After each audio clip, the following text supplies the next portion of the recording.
World leaders are meeting right now in New York. About 100 of them are tackling the global challenge of climate change. The issue is top of mind after massive wildfires in the Amazon, street protests in more than 150 countries, and new data about temperatures, sea levels, and carbon emissions.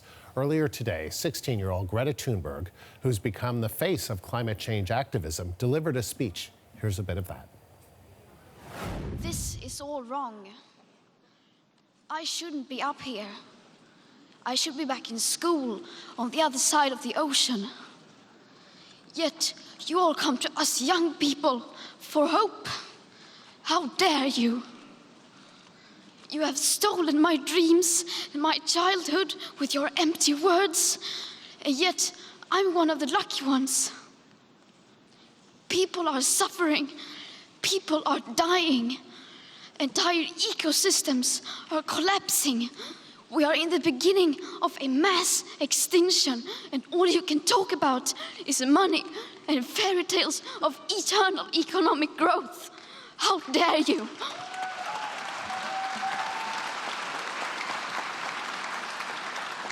For more than 30 years, the science has been crystal clear. How dare you continue to look away and come here saying that you're doing enough when the politics and solutions needed are still nowhere in sight?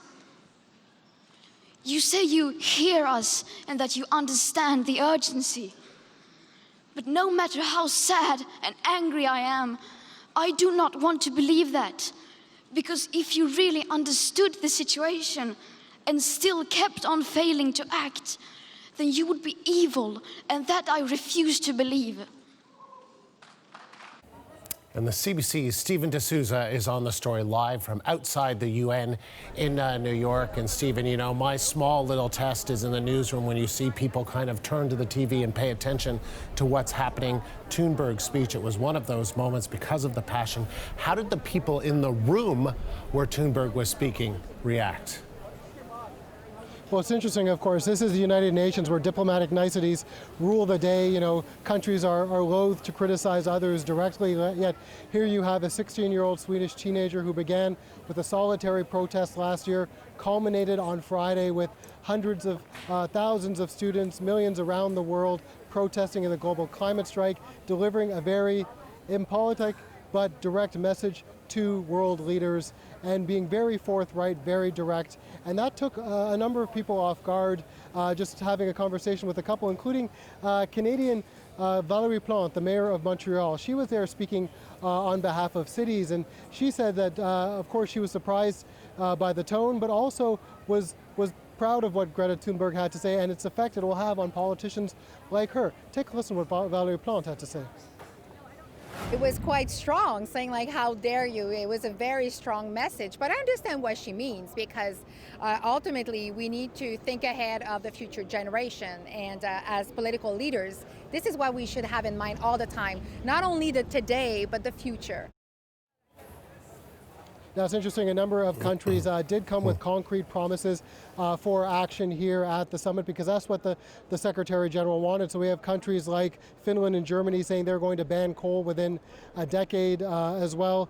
Greta Thunberg, I should point out, didn't just stop here at the UN. She went over to UNICEF after with a number of other young people to file a complaint with the UN Committee on the Rights of the Child to say that countries' inaction on climate change is a direct threat to the future of children, and so they want that committee to act. So she has been all over the summit today, really delivering quite a direct message. And one very prominent world leader who was not expected to show up made a surprise appearance. What can you tell us about that?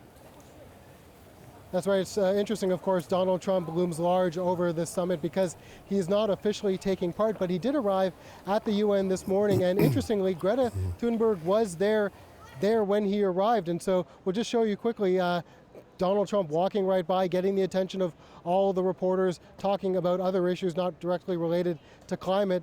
And then after he walked by Greta, the two didn't engage directly. He went into the room where the speeches were taking place, spent about 10 minutes with his Vice President Mike Pence listening to some of the speeches, and then promptly left to go to his own event that he's hosting today on religious persecution. And so Donald Trump hosting a separate event not related to climate which sort of shows you exactly the situation the world is facing right now, where you have people like Greta and these countries here talking about the direction the world needs to move in, yet you have the President of the United States who has denied climate science, who has rolled back a number of protections for the environment here in the U.S., hosting a completely separate event not directly related to cutting back carbon emissions. All right, Stephen, thank you. That is the CBC's Stephen D'Souza at the UN in New York.